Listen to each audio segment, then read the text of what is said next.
ഏവർക്കും നമസ്കാരം. ശുഭകരമാകട്ടെ ഈ ദിനം, സന്തോഷകരമാവട്ടെ, സൗഖ്യകരമാകട്ടെ. അനുഭവങ്ങളും അനുഭൂതികളും നമ്മെ ഏവരെയും നയിക്കുമാണ്. 96 തത്വങ്ങൾ എന്ന ഒരു പാരമ്പര്യ ജ്ഞാനത്തിന്റെ ഈ വഴിയിൽ ഗുരു പറഞ്ഞു തന്ന നാലാമത്തെ കാറ്റഗറി ആണ് ആശയങ്ങൾ എന്നുള്ളത്. ആശയം എന്നുള്ളത് ഒരു ഐഡിയ എന്നുള്ള അർത്ഥത്തിലല്ല. ആമാശയം എന്നൊക്കെ പറയുമല്ലോ, ജലാശയം എന്നൊക്കെ പറയുന്നത്, അതുപോലെ സംഭരണി എന്നുള്ള അർത്ഥത്തിലാണ് ഇത് പറയുന്നത്. അപ്പൊ അതിനെ നമ്മൾ ഇവിടെ വ്യാഖ്യാനിച്ചിട്ടുള്ളത് ഇങ്ങനെയാണ്: ദ പഞ്ച ആശയാസ് create space for the transformation of the പഞ്ചകോശാസ്. ഒരു ശരീരം തന്റെ പരിസര വിഭവങ്ങളെ തന്നിലൂടെ കടത്തിക്കൊണ്ടുപോയാണ് സന്ധാരണം നടത്തിപ്പോരുന്നത്. തന്നിലൂടെ കടന്നു പോകുന്നതിൽ ഒരല്പസമയം ശരീരത്തിലെ സംഭരണ കേന്ദ്രങ്ങളായ ആശയങ്ങളിൽ സംഭരിക്കുന്നതിലൂടെ ശരീരവുമായി പൂർണ്ണ പാരസ്പര്യത്തിലായി വിനിമയ യോഗ്യമാകും. അതിൽ അന്നം ആമാശയം വരെ കൊണ്ട് സ്വീകരിക്കപ്പെടുകയും പക്വാശയത്തിൽ വെച്ച് സ്വാംശീകരിക്കപ്പെടുകയും മലാശയത്തിൽ വെച്ച് ഒഴിവാക്കപ്പെടുകയും ചെയ്യും. ഏതാണ്ട് ഇതേ വഴികളിലൂടെ ജലവും സഞ്ചരിച്ച് മൂത്രാശയം വഴി ഒഴിവാക്കപ്പെട്ട് പുറത്തു പോകും. ഈ പ്രവാഹങ്ങളിലൂടെ ലഭ്യമാകുന്ന ധാതുക്കളെ അടുത്ത വംശരൂപീകരണത്തിനായി സംഭരിക്കുന്നത് അന്ധ ശുക്ല ആശയത്തിലാണ്. പഞ്ചകോശങ്ങളുടെ തത്സമയ പരിണാമത്തിൽ ഈ സംഭരണികളുടെ ബഹുക്രമ പ്രവർത്തനങ്ങൾ സ്ഥായിയായ പങ്കുവഹിക്കുന്നു.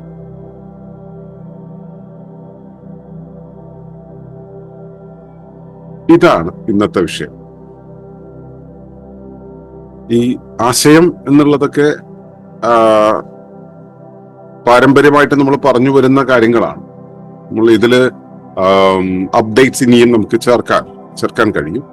അതുപോലെ തന്നെ ഇതിന്റെ ഒരു ക്രമം എന്ന് പറയുന്നതിനെയൊക്കെ നമുക്ക് കൃത്യമായിട്ട് ഒരു ഓർഡറിലാണ് എന്നൊന്നും പറയാൻ കഴിയില്ല. അങ്ങനെയുള്ള ചില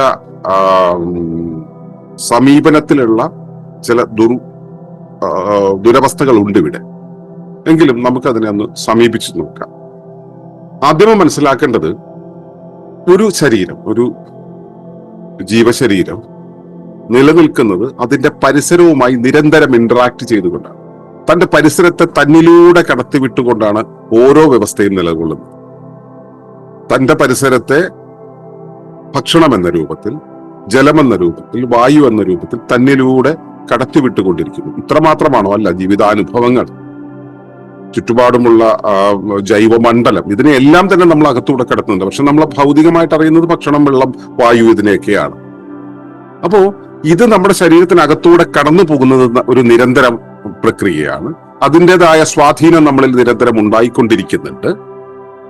എങ്കിലും അതിൽ നിന്നും സ്വാംശീകരിച്ച് നമ്മളാക്കി മാറ്റാൻ ശരീരം എന്തിനെങ്കിലും ഉദ്ദേശിക്കുന്നുണ്ടെങ്കിൽ അതിനുവേണ്ടി ഒരു കരുതൽ ഇടം നമ്മുടെ ഉള്ളിൽ സൃഷ്ടിക്കാറുണ്ട്.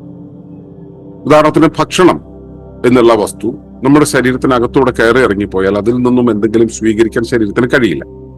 പകരം കയറി ഒരല്പനേരം ഇരുന്ന് നമ്മുടെ ശരീരവുമായി ഇടപെട്ട്, അല്ലെങ്കിൽ ശരീരം അതുമായി ഇടപെട്ട് അതിൽ നിന്നും വേണ്ടത് സ്വാംശീകരിക്കുമ്പോൾ മാത്രമാണ് ശരീരത്തിന് അത് ലഭിക്കുക.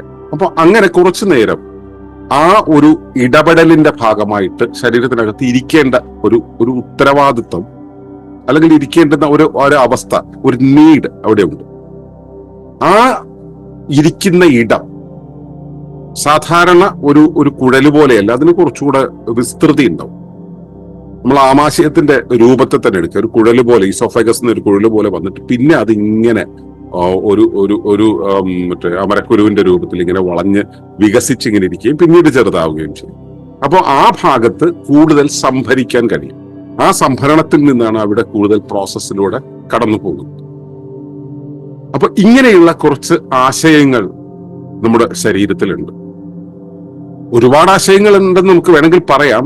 പക്ഷെ നമ്മുടെ പൂർവ്വ പിതാമഹന്മാര് നമ്മളെ പഠിപ്പിച്ചു തന്നതിൽ പ്രധാനപ്പെട്ട 5 ആശയങ്ങളെ കുറിച്ചാണ് പറയുന്നത്. അതിൽ ഒന്ന് ആമാശയമാണ്. നമുക്കറിയാം, നമ്മൾ ഭക്ഷണം കഴിച്ചു കഴിഞ്ഞാൽ ആദ്യം ചെല്ലുന്നത് ആമാശയത്തിലാണ്. രണ്ടാമത്തത് പക്വാശയമാണ്. ഈ പക്വാശയം എന്ന് പറയുന്നത് ചെറുകുടലിനെയാണ്. മൂന്നാമത് പറയുന്നത് ഈ വൻകുടലിനെയാണ്, അതായത് മലാശയം എന്ന് പറയുന്ന ആ ഒരു ഭാഗം. മലാശയം ശരിക്കും വൻകുടലിന്റെ എൻഡാണ്, എങ്കിലും മലാശയം എന്ന് പറയുന്ന ഒരവസ്ഥ. അപ്പോൾ നമ്മളൊരു ഭക്ഷണം കഴിച്ചു കഴിഞ്ഞാൽ ആദ്യം ആമാശയത്തിൽ വന്ന് അവിടെ നിന്നും സ്വീകരിക്കപ്പെടുന്നു, ആമാശയത്തിലൂടെ സ്വീകരിക്കപ്പെടുന്നു, ചെറുകുടലിലൂടെ സ്വാംശീകരിക്കപ്പെടുന്നു, വൻകുടലിലൂടെ ഒഴിവാക്കപ്പെടുന്നു. ഈ ഒരു പ്രോസസ്സാണ്. ജലമാണെങ്കിൽ ഇതിന്റെ ഇടയിൽ നിന്നും ഇതിന്റെ അപ്പുറത്തു നിന്നും ഒക്കെ രക്തത്തിൽ കലർന്ന് അത് കിഡ്നിയിലേക്കോ ഒക്കെ ചെന്ന് അതിന്റെ പ്യൂരിഫിക്കേഷൻ ഒക്കെ കഴിഞ്ഞിട്ടാണ് പിന്നെ തിരിച്ച് പുറന്തള്ളുക. പുറന്തള്ളുന്നതിന്റെ ഇടയിൽ അത് അതിനു വേണ്ടി ഒരു സംഭരണി ഉണ്ട്, അതാണ് മൂത്രാശയം എന്ന് പറയുന്നത്. ഇതിൽ നിന്നുമൊക്കെ സംഭരിക്കുന്ന ധാതുക്കളുണ്ട്. ശരീരം മെറ്റാബോളിക് ആക്ടിവിറ്റിക്ക് വേണ്ടുന്ന ഘടകങ്ങളെല്ലാം എടുത്തു കഴിയുമ്പോൾ അതിൽ ഏറ്റവും പ്രധാനപ്പെട്ട വൈറ്റൽ ആയിട്ടുള്ള ഘടകങ്ങളെല്ലാം കൂടെ ചേർന്ന് ആ ധാതുക്കളെ എല്ലാം കൂടെ ചേർന്നിട്ട് മറ്റൊരിടത്ത് സംഭരിച്ചു വയ്ക്കും. എന്തിനാണെന്നറിയും? വംശീകരണത്തിന് വേണ്ടിയിട്ട്, പ്രത്യുൽപാദന പ്രക്രിയയ്ക്ക് വേണ്ടിയിട്ട്. അപ്പൊ അത് സ്ത്രീകളിൽ അണ്ഡാശയമായിട്ടും പുരുഷന്മാരിൽ ശുക്ലാശയമായിട്ടും അത് കരുതി വയ്ക്കും. അപ്പൊ ഇങ്ങനെ 5 ആശയങ്ങൾ നമ്മുടെ ശരീരത്തിൽ മുഖ്യമായിട്ടുണ്ട് എന്നാണ് ആചാര്യന്മാർ പറയുന്നത്. മണിയേട്ടൻ അങ്ങനെയാണ് പറഞ്ഞു തന്നിട്ടുള്ളത്. അപ്പോ നമ്മൾ ആധുനിക വീക്ഷണം അനുസരിച്ച് അത്രയും ആണോ എന്ന് ചോദിച്ചാൽ ആഗ്നേയ ഗ്രന്ഥി അല്ലെങ്കിൽ ആഗ്നേയാശയം എന്നുള്ളൊരു അവസ്ഥയുണ്ട്. ഇപ്പൊ ശുക്ലാശയം പോലെ തന്നെ ഡൈജസ്റ്റീവ് ശുക്ലാശയം ശരീരത്തിന്റെ വെളിയിൽ നിന്നും വരുന്നതല്ല, വെളിയിൽ നിന്ന് വന്ന് വെളിയിലേക്ക് കൊടുക്കുന്നതല്ല. അത് ശരീരം നമ്മൾ ഇന്നലെ സംസാരിച്ച ആ കോശങ്ങളിൽ ആനന്ദമയ കോശത്തിൽ മുഴുകുന്ന സമയത്ത് അതിന്റെ ഒരു പ്രത്യേക ലക്ഷ്യത്തിന്റെ സമയത്ത് ഉൽപ്പാദിപ്പിക്കപ്പെടുന്നതാണ് ശുക്ലാശയം എന്ന് പറയുന്നത്. അതുപോലെ ദഹനം എപ്പോഴെല്ലാം നടക്കേണ്ടി വരുന്നു, ഭക്ഷണം എപ്പോഴെല്ലാം വന്നു ചേരുന്നു, ആ സമയത്തെല്ലാം ഉൽപ്പാദിപ്പിക്കുന്ന ആഗ്നേയ ഗ്രന്ഥിയുണ്ട്. അതിനെയും ഒരു ആശയമായിട്ട് കരുതാം. സ്തനം, കുഞ്ഞിന് പാല് കൊടുക്കുന്ന ആ ഒരു സ്തനം എന്ന് പറയുന്നതിനെ മറ്റൊരു ആശയമായിട്ട് കരുതാം. ഈ വായു നമ്മുടെ അകത്തേക്ക് കയറുന്നത് എങ്ങനെയാണ്? അത് ശ്വാസകോശത്തിലൂടെയാണ്. ശ്വാസകോശം എന്ന് പറയുന്നതാണ് ശരീരത്തിലെ ഏറ്റവും വൈറ്റൽ ആയിട്ടുള്ള ഓർഗൻ. ആ വൈറ്റൽ ഓർഗൻ ഒരു ആശയമായിട്ട് നമുക്ക് കരുതാം. അതുപോലെ ജീവിതത്തില് നമ്മൾ ഭക്ഷണം നമ്മുടെ അകത്തൂടെ കയറി ഇറങ്ങുന്ന സമയത്ത് അതിലെ ടോക്സിൻസിനെ വേർതിരിക്കുക എന്നുള്ളൊരു പരിപാടി കരള് ചെയ്യുന്നുണ്ട്. അതിനെ ഒരു ആശയമായിട്ട് കരുതാം. നമ്മുടെ ശരീരത്തിലേക്ക് നമ്മൾ സംഭരിക്കുന്ന ഭക്ഷണത്തില് ഇപ്പൊ ഊർജം എന്നുള്ള രൂപത്തിൽ, ഊർജം വെളിപ്പെടുത്താനുള്ള രൂപത്തിൽ ഒക്കെ മസിലുകളിൽ ഗ്ലൈക്കോജനെ സ്റ്റോർ ചെയ്യുന്ന ഒരു അവസ്ഥയുണ്ട്. അതിനെ നമുക്ക് ആശയമായിട്ട് കരുതാം. ഫാറ്റ്, നമ്മുടെ എന്താ പറയാ, ശരീരത്തിലേക്ക് വരുന്ന കൊഴുപ്പിനെ നമുക്ക് ഒരു എന്താ പറയാ, അതിനെ ഒരു ആശയമായിട്ട് കരുതാം. എല്ലുകൾ, എന്തിന്, രക്തം പോലും അത്തരത്തിലുള്ള ഓരോ ആശയങ്ങളായിട്ട് നമുക്ക് കരുതാം. പക്ഷേ ഇതൊക്കെ സംഭരണികളായിട്ട് നമുക്ക് വേണമെങ്കിൽ കരുതാം. പക്ഷെ ഏറ്റവും പ്രധാനമായിട്ട് വരുന്നവ ഈ പറഞ്ഞ 5 ഇതിനെ നമുക്ക് നമ്മുടെ പഞ്ചഭൂതങ്ങളുമായിട്ടും പഞ്ചകോശങ്ങളുമായിട്ടും ഒക്കെ കണക്ട് ചെയ്യാൻ കഴിയും. ഉദാഹരണത്തിന് ഇപ്പോ അന്നം നമ്മുടെ അകത്തേക്ക് വരും. നമ്മുടെ ശരീരമായി മാറുന്ന ഭൂമി തത്വമുണ്ടല്ലോ, അല്ലെങ്കിൽ നമ്മുടെ ഈ ശരീരമായി മാറുന്ന, ശരീരത്തിന്റെ പ്രധാന ഘടകമായിട്ട് മാറുന്ന ഭൂമി തത്വം എന്ന് പറയുന്നത് അത് ഉണ്ടാകുന്നത് എവിടെയാണ്? ആമാശയത്തിൽ വരുമ്പോൾ അത് ഭൂമി തത്വം എന്നുള്ള രൂപത്തിൽ തന്നെ സ്വീകരിക്കപ്പെടുന്നു. അതിനുശേഷം പിന്നെ ഭൂമി തത്വം ആയിട്ട് അത് ഏറ്റവും തെളിഞ്ഞ് കാണുന്നത് മലാശയത്തിലാണ്. അവിടെയും അത് സ്റ്റൂൾ എന്നുള്ള രൂപത്തിൽ ഉണ്ടായി വരുന്നുണ്ട്. ആമാശയത്തിൽ തന്നെ ദഹനം എന്നുള്ള പ്രക്രിയ നടക്കുന്നു. അത് അഗ്നിതത്വമാണ്. ദഹിപ്പിക്കുക എന്നുള്ളത് അതിനെ ബേൺ ചെയ്യലാണ്, അല്ലെ? വരുന്ന ഭക്ഷണത്തെ ബേൺ ചെയ്യലാണ്. അവിടെ അഗ്നിതത്വം അവിടെ ഉണ്ടാവുന്നു. അഗ്നിതത്വം ശരിയായ രീതിയിൽ ഉണർന്നു നിൽക്കുന്നത് പക്വാശയത്തിലാണ്, ചെറുകുടലിലാണ്. അപ്പോ അവിടെ ബേണിംഗ് ശരിയായ രീതിയിൽ സംഭവിക്കുന്നുണ്ട്. അതുപോലെ തന്നെ വായുതത്വം, ഞാൻ നേരത്തെ പറഞ്ഞു ശ്വാസകോശം എന്നുള്ള ഒരു കാര്യമുണ്ട്, അതിന് ഈ ലിസ്റ്റിൽ വരുന്നില്ല. എങ്കിലും തൽക്കാലത്തേക്ക് അവിടെയും ഉണ്ടെന്ന് കണക്കാക്കുക. പക്ഷെ ഈ കഴിക്കുന്ന ഭക്ഷണത്തിൽ നിന്നും ഇത് വായു ജനറേറ്റ് ചെയ്ത് വായു ഏറ്റവും കൂടുതൽ പ്രധാനമായിട്ടും പ്രവർത്തിക്കുന്ന ഒരു ഇടം എന്ന് പറയുന്നത് വൻകുടലാണ്. അപ്പൊ വൻകുടലിൽ നമ്മൾ ആദ്യം ഭൂമിതത്വം ഉണ്ടെന്ന് പറയുമ്പോൾ ഇവിടെ വായുതത്വം കൂടെ ഉണ്ട്. അതുകൊണ്ടാണ് അവിടെയുള്ള ആ മൂവ്മെന്റ് ഉണ്ടാവുന്നത്. വായുതത്വം അവിടെ മാത്രമാണോ ഉള്ളത് ചോദിച്ചാൽ അല്ല, മറ്റെല്ലായിടത്തും അത് പ്രവർത്തിക്കുന്നുണ്ട്. അപ്പോ ഈ വൻകുടലും ശ്വാസകോശവും തമ്മിൽ ചേർന്നാണ് പ്രവർത്തിക്കുക വായുതത്വം ഉള്ളത് കൊണ്ട്. അതുപോലെ തന്നെ ജലതത്വം എന്നുള്ളത് ഈ ഒന്നാമത്തെ ഘട്ടത്തിൽ ആമാശയത്തില്, പക്വാശയത്തില്, അതുപോലെ തന്നെ മലാശയത്തില്, മൂത്രാശയത്തില് 4 അത് ജലതത്വം ഉണ്ടാകുന്നുണ്ട്. ആകാശതത്വം എന്നുള്ളത് ഈ സിസ്റ്റംസ് എല്ലാം കാലിയായിരിക്കുന്ന സമയത്ത്, ഇതൊന്നും പ്രവർത്തിക്കാതിരിക്കുന്ന സമയത്ത് സ്വാഭാവികമായിട്ടും ആകാശതത്വം ഉണരും. അതല്ല, അതൊരു ആനന്ദമയ അവസ്ഥയിൽ, ആനന്ദത്തിന്റെ ഒരു അവസ്ഥയിലേക്ക് വരുന്ന സമയത്ത്, ശരീരം പൂർണ്ണമായിട്ടുള്ള ആനന്ദത്തിന്റെ വരുന്ന അവസ്ഥയിൽ പ്രത്യുൽപാദനപരമായ ഒരു ലക്ഷ്യം അതിനകത്തുണ്ടെങ്കിൽ സ്വാഭാവികമായിട്ടും ശുക്ലാശയവും അണ്ഡാശയവും ഒക്കെ ഉണർന്ന് പ്രവർത്തിക്കുകയും ചെയ്യും. അപ്പോ ഇവയെല്ലാം തന്നെ ഈ നമ്മുടെ ശരീരത്തിലൂടെ കടന്നു പോകുന്ന പരിസര ഘടകങ്ങൾ, പരിസര വിഭവങ്ങൾ, അത് കടന്നു പോകുന്ന സമയത്ത് അവയിൽ നിന്നും വേണ്ടത് സ്വാംശീകരിച്ച് അത് ഓരോ രൂപത്തില് പ്രാണമയമായിട്ട്, ജ്ഞാനമയമായിട്ട്, അല്ലെങ്കിൽ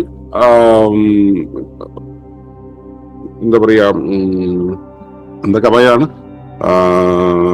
അന്നമയമായിട്ട് ഒക്കെ ഈ ഓരോ കോശങ്ങളായിട്ടും ഇത് പരിണമിക്കുന്നുണ്ട്, ഓരോ ഭൂതതത്വങ്ങളായിട്ടും പരിണമിക്കുന്നുണ്ട്. അപ്പോൾ നമ്മൾ എന്ത് കഴിക്കുമ്പോഴും ഈ ആശയങ്ങളിലൂടെ, ഈ സംഭരണികളിലൂടെ കടന്നുപോയിക്കൊണ്ടാണ് ഇത് ഓരോന്നായിട്ട് കൺവെർട്ട് ചെയ്തുകൊണ്ടിരിക്കുന്നത്. അപ്പൊ ഇവയെല്ലാം പരസ്പരം ബന്ധിതങ്ങളാണ്, ഇതിലേതെങ്കിലും ഒന്നും മാറി നിൽക്കുന്നില്ല. പക്ഷെ ഇവയ്ക്കുള്ള ഒരു പ്രത്യേകത എന്ന് പറയുന്നത്, നമ്മൾ നേരത്തെ പഞ്ചഭൂത തത്വങ്ങളെ കുറിച്ച് പറഞ്ഞപ്പോൾ അതിനൊരു ക്രമമുണ്ടായിരുന്നു, കോശങ്ങളെ കുറിച്ച് പറഞ്ഞപ്പോൾ ഒരു ക്രമമുണ്ടായിരുന്നു. പക്ഷെ ഇവിടെ ഇത് ബഹുക്രമമായിട്ടാണ് നിൽക്കുന്നത്. ബഹുക്രമം എന്ന പദത്തിന്റെ ഇംഗ്ലീഷ് പരിഭാഷ എന്ന് പറയുന്നത് കോംപ്ലക്സിറ്റി എന്നുള്ളതാണ്. ബഹുക്രമത എന്ന് പറയുന്നത് കോംപ്ലക്സ് ആയിട്ട്, കോംപ്ലക്സ് എന്ന് വെച്ചാൽ സങ്കീർണം എന്നല്ല അർത്ഥം, പല ക്രമങ്ങൾ ഒരിടത്ത് ഒരുമിച്ച് ചേരുന്നു എന്നുള്ളതാണ് ബഹുക്രമം. അത്തരത്തില് ഈ ശരീരത്തിലെ പല ആശയങ്ങളിലും പല തത്വങ്ങളും ഒരുമിച്ച് ചേരുന്നുണ്ട്, പല കോശങ്ങളും അവിടെ നിന്നും ഉണർന്നു വരുന്നുണ്ട്, അല്ലെങ്കിൽ ആ പല കോശങ്ങളിലേക്കുമുള്ള കോൺട്രിബ്യൂഷൻസ് അവിടെ നിന്ന് നൽകി വരുന്നുണ്ട്. അപ്പോ നമ്മൾ കഴിക്കുന്ന അല്ലെങ്കിൽ നമ്മൾ ശരീരത്തിലൂടെ കടത്തിവിടുന്ന ഏത് ഭൂതമായാലും, പഞ്ചഭൂതത്തിലെ ഏതായാലും ശരി, അത് നമ്മുടെ ശരീരത്തിലൂടെ കടന്നു പോകുമ്പോൾ അതൊരു സംഭരണിയിലൂടെ കടന്നു പോകുന്നു. ആ സംഭരണിയാണ് ഇവയെ വേർതിരിച്ചെടുക്കുന്നതും നമ്മുടെ ഇപ്പൊ ലൈവായിട്ടുള്ള ഈ ഒരു അവസ്ഥയിലേക്ക്, നമ്മുടെ അഗ്നിഭാവമാണോ, ഭൂമിഭാവമാണോ, ജലഭാവമാണോ, ഏത് രൂപമാണെന്നും ഏത് കോശത്തിലാണ് ഈ പ്രവർത്തനങ്ങൾ നടത്തേണ്ടതെന്നും നമുക്ക് തീരുമാനിക്കുന്നു. അപ്പൊ ഇവയെല്ലാം ചേർന്നിട്ടുള്ള ഒരു സമഗ്ര പ്രവർത്തനമാണിത്. ഈ സമഗ്രതയാണ് നമ്മൾ ഈ 96 തത്വങ്ങളിൽ നിന്നും ബോധ്യപ്പെടേണ്ടത്. ഇതില് നമ്മൾ 96 തത്വങ്ങൾ എന്നുള്ള പേരിൽ കുറെ കാര്യങ്ങൾ ലിസ്റ്റ് ചെയ്തിട്ട് ഇതുണ്ട് എന്ന് പറയുന്നതിന് പകരം ഇവ ഓരോന്നും തമ്മിൽ പരസ്പരം എങ്ങനെ കണക്ട് ചെയ്യുന്നു എന്നതാണ് നമുക്ക് ബോധ്യപ്പെടേണ്ടത്. അവിടെയാണത് ജീവിതത്തിന് ശുഭകരമായി, ആരോഗ്യത്തിന് ശുഭകരമായി, പ്രാണന് ശുഭകരമായി, മനസ്സിന് ശുഭകരമായി ഉപയോഗിക്കാൻ കഴിയും. അപ്പൊ അത്തരം ഒരു നിരീക്ഷണം ഇതിനകത്ത് ഉണ്ടാകട്ടെ എന്ന് പ്രാർത്ഥിക്കുന്നു. നന്ദി, നമസ്കാരം.